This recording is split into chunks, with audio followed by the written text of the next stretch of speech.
आणि यानंतर थेट जाऊयात हर्षवर्धन सपकाळ यांची पत्रकार परिषद सुरू. अद्यापर्यंत चौकशी होत नाही अशा दोन्ही बाबी या ठिकाणी असताना या संदर्भात तुर्तास पोटनिवडणुकीच्या अनुषंगानं या निवडणुकीमध्ये अजितदादा गेल्यानंतरची निवडणूक आहे, त्याला भावनिक किनार आहे, सहानुभूतीची अनुषंगानं या ठिकाणी काँग्रेसने त्यांच्या भूमिकेवर पुनर्विचार करावा असं सविनय मत आणि भावना व्यक्त करण्याकरता रोहित पवार आज हे मला भेटण्याकरता आले होते. चर्चा झाली आणि सगळ्यात महत्त्वाचा प्रश्न आहे की आज उमेदवारी अर्ज मागे घेण्याचा शेवटचा दिवस आहे. अटी शर्ती ठेवलेल्या आहेत काँग्रेसच्या उमेदवारांनी.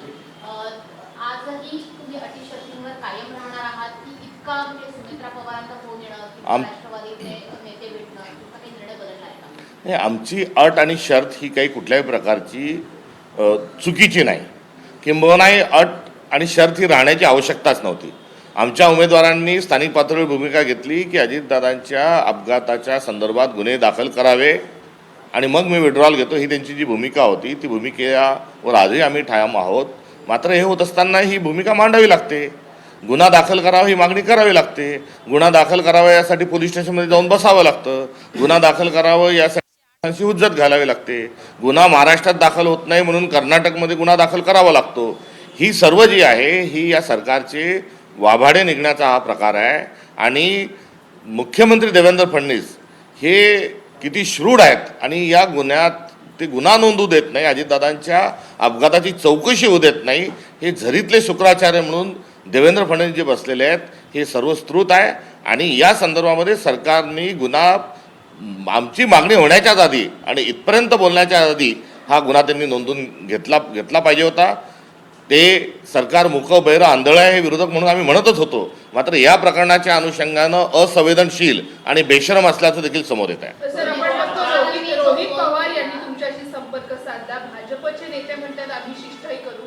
अजित पवार यांनी स्थापन केलेल्या एनसीपीच्या नेत्यांनी मात्र कुठेही शिष्टाई केल्याचं चर्चा केल्याचं पाहायला मिळते. सुनेत्रा पवार या केवळ उपमुख्यमंत्री नाही तर पक्षाचे सुद्धा सुप्रीमो आहेत. त्यांनी सुनेत्रा वहिनींनी 2 वेळेस जरूर संपर्क फोनवर साधला आणि त्यांच्या फोनवर संपर्क साधून त्यांनी तशा प्रकारची विनंती केलेली आहे. आणि या निवडणुकीला एकंदरीत जे लढाईच्या अनुषंगानं किंवा फार मोठा रणकंदाण होणार या अर्थानं जे बघितलं जातं हे चुकीचं आहे. सौहार्दपूर्ण वातावरणात ही निवडणुका लढू शकतो. सभ्यतेच्या अनुषंगाने निवडणुका या लढल्या जातात. असं महाराष्ट्र पुन्हा आपल्याला स्थापन करायचं आहे.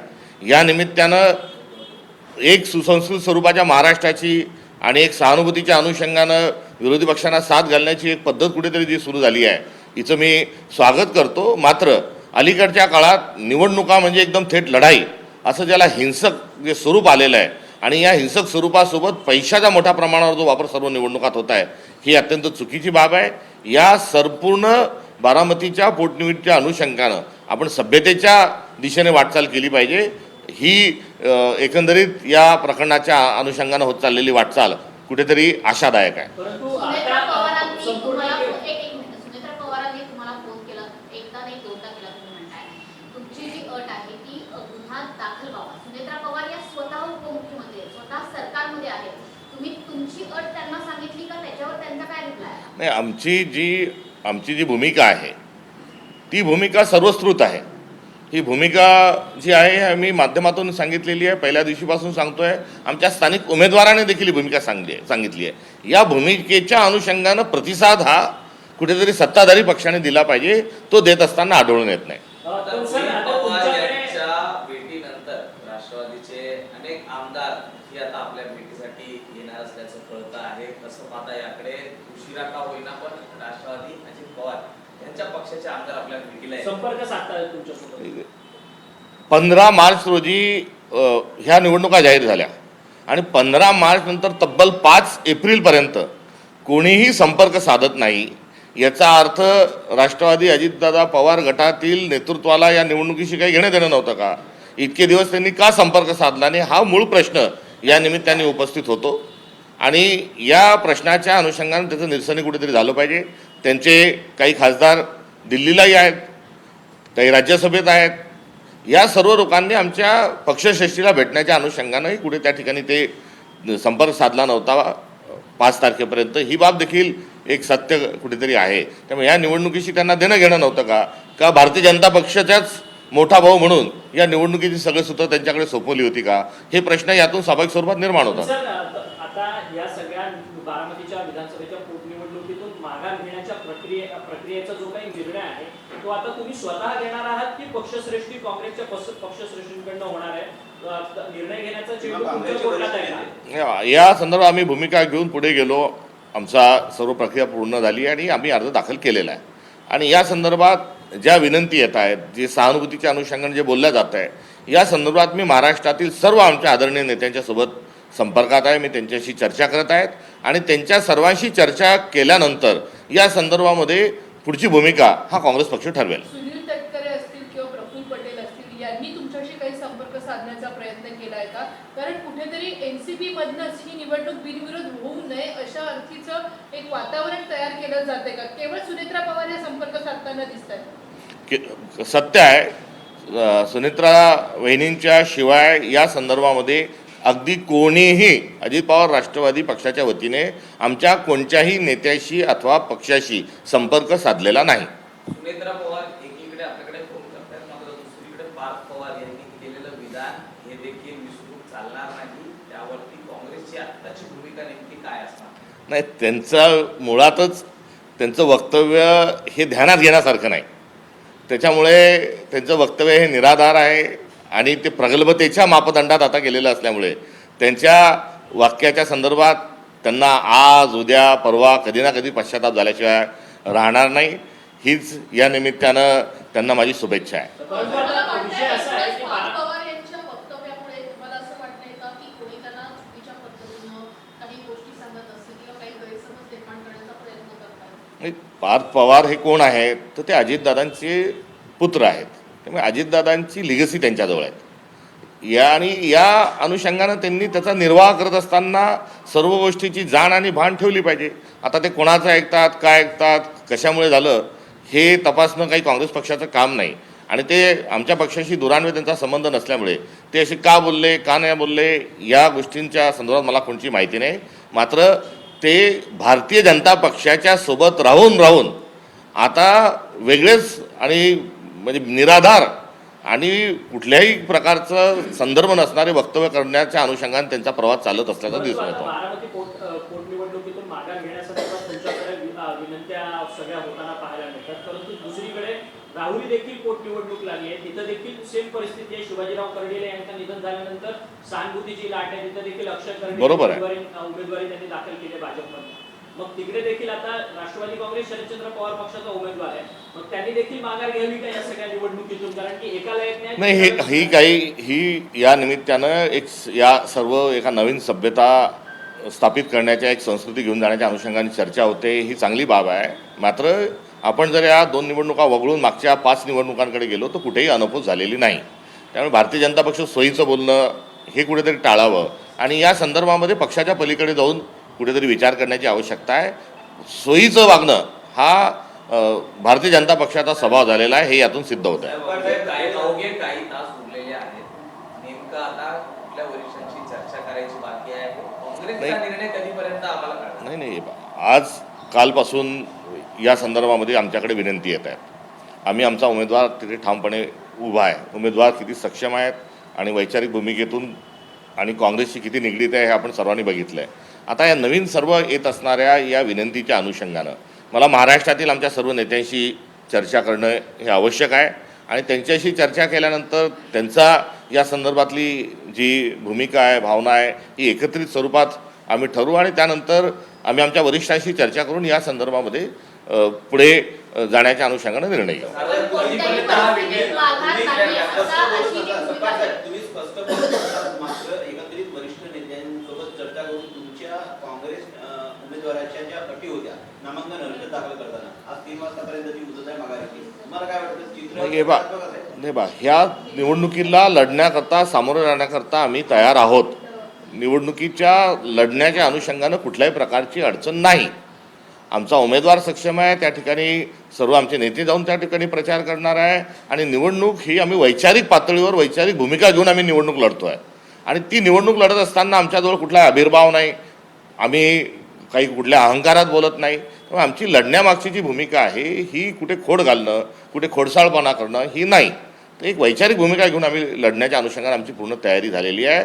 लढण्यासाठी आम्ही पुढे जाते आहोत. मात्र या संदर्भात येत असणाऱ्या आमच्याकडे ज्या विनंती आहेत त्या विनंतीच्या अनुषंगानं त्याच्यावर पक्षात चर्चा घडून येणं हे आवश्यक आहे आणि त्याच दृष्टिकोनातून आम्ही चर्चा करत आहोत. पण बिनविरोध ही जी काय मालिका सुरू ठेवलेली आहे या सगळ्या संदर्भात, या विधानसभेच्या पोटनिवडणुकीच्या संदर्भात, ही मुळात नेमकी का उद्भवली गेलेली आहे? कारण की लोकशाही आहे भारतात, त्यामुळे कोणी कुठेही जाऊन निवडणूक लढवू शकतं आणि हा लोकशाहीने दिलेला, संविधानाने दिलेला अधिकार आहे. हा खरं तर हिरावून घेण्याचा प्रयत्न या सत्ताधाऱ्यांकडनं होतोय. एक बारामतीतही काँग्रेसच्या संदर्भामध्ये अशा स्वरूपामध्ये बोटं दाखवणं हे कुठेतरी चुकीचं आहे. कारण एकूण 53 अर्ज दाखल झालेले आहेत आणि त्यामध्ये त्या इतर अर्जाच्या अनुषंगानं कोणी बोलायला तयार नाही. हरकत नाही. मूळ मुद्दा हाच आहे की या निवडणुकीला बिनविरोधचा एवढा जोरात जो पुळका या शब्दाचा जो भारतीय जनता पक्षाला आला आहे त्या अनुषंगानं मला एवढंच सांगायचं आहे की आपण एक पॅटर्न महाराष्ट्रामध्ये जो लागू केला अनपोतचा, त्याचा आम्ही दुसऱ्या बाजूला निषेध करतो आहोत. कारण नगरपालिका, महानगरपालिका, जिल्हा परिषद यामध्ये आपण पैसा फेक, तमाशा देख, पैसे देऊन लोकांना विड्रॉल करायला लावले, लोकांना अर्ज भरलेल्याला आपल्या पक्षात घेतलं, कुठे गुन्हे दाखल करू अशी धमकी दिली, कॉलर पकडून विड्रॉल करायला लावले. अशा वेळेस संपूर्ण महाराष्ट्रामध्ये जे माध्यमं असतील, जी वरिष्ठ साहित्यिक असतील, सामाजिक कार्यकर्ते असतील, विरोधी पक्ष असतील, या सर्वांनी जेव्हा चुकीचं झोंड उठवलं तेव्हा जे महाराष्ट्राचं जे भान आहे ते या ठिकाणी स्थिरावलं होतं की निवडणुका झाल्या पाहिजे आणि त्या निकोप वातावरणामध्ये निवडणुका खेळीमेळीच्या वातावरणात झाल्या पाहिजे. हे 4 महिन्यापूर्वीचं महाराष्ट्राचं असणारं आकलन या निवडणुकीच्या निमित्तानं आपण का पुसू पाहत आहोत हा देखील महाराष्ट्रातील जनतेला माझा प्रश्न आहे. सत्ताधाऱ्यांपैकी त्यांच्या व्यतिरिक्त म्हणजे सुनेत्रा पवार यांच्या व्यतिरिक्त इतर 2 पक्ष आहेत म्हणजे भारतीय जनता पार्टी आणि शिवसेना, यांच्यातल्या कोणाच्या वरिष्ठ नेत्यांचे या संदर्भात फोन आले आहेत का किंवा आपण असल्या फोनची वाट पाहतात का अर्ज मागे? नाही, वाट पाहण्याची कुठलीही गरज नाही आणि वाट लावण्याचाही आमचा कोणताच मार्ग नाही. या संदर्भामध्ये भारतीय जनता पक्ष आमच्याशी संपर्क साधलेला नाही आणि त्यांनी आमच्याशी संपर्क साधावा ही आमची अपेक्षाच नाही. किंबहुना त्यांच्यामध्ये तेवढी नैतिकता आणि तेवढी हिंमत ही भारतीय जनता पक्षात उरलेली नाही. या देशाचे पंतप्रधान हे संसदेमध्ये येऊन बोलत नाहीत. त्यांना सिलेंडर म्हणण्यापर्यंतची वेळ आज विरोधकांवर आणि देशवासियांवर आलेली आहे. त्यामुळे भारतीय जनता पक्ष यामध्ये काही फोन करेल, पहल करेल ह्या त्यांच्या वल्गना आहेत. ते करणारच नाही आणि त्यांनी कराव्या ही त्यांच्याकडून आमची अपेक्षाही नाही. घटक पक्ष असणारी शिवसेना मात्र या बारामतीच्या निवडणुकीबाबत कोणतीही भूमिका घेताना पाहायला मिळते. एकीकडे रोहित पवार राष्ट्रवादीच्या वतीने तुमच्याशी संवाद साधतायत. शिवसेनेची नेमकी भूमिका त्यांनी स्पष्ट केली का तुमच्यासोबत? आमची उभाटाच्याही संदर्भात या संदर्भात कुठेही चर्चा झाली नाही. आमच्या नेत्यांनी त्यांच्याशी संपर्क साधावा असं आमच्या बैठकीमध्ये हे ठरलेलं होतं. मात्र यामध्ये आम्ही जे पुढे जात आहोत तर इंडिया अलायन्सचा एक घटक पक्ष, मवईचा एक घटक पक्ष या नात्यानं या निवडणुकीमध्ये वैचारिक भूमिका घेऊन पुढे गेलो पाहिजे ही असणारी आमची मूळ भूमिका होती. वरिष्ठ नेत्यांसोबत चर्चा झाल्याच्या नंतर माघारीचा निर्णय किती वाजतापर्यंत अपेक्षित आहे? तो आता चर्चा ही एक विशिष्ट परिस्थितीमध्ये चर्चा संपन्न करण्याची प्रक्रिया सुरू केलेली आहे. सर्वांचे नेत्यांचे आमचं मत काय आहे ते जाणून घेऊन या संदर्भात पुढील भूमिका ठरवल्या जाईल. हो हो होईल.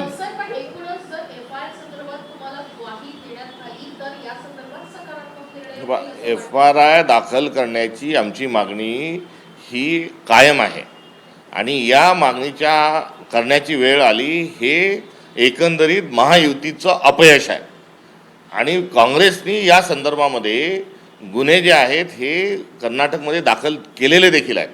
आता महाराष्ट्राने करावा हा असणारा आमचा मुद्दा कुठेतरी आहे, राहील. आज रोहितदादा जे आहेत हे कर्नाटकमध्ये पोलिसांना आणि तिथल्या गृहमंत्र्याला आणि तिथल्या प्रशासनाला भेटायला देखील गेलेले आहेत. त्यामुळे आम्ही आमच्या मागणीचा पाठपुरावा पक्ष म्हणून देखील पुढे करणार आहोत.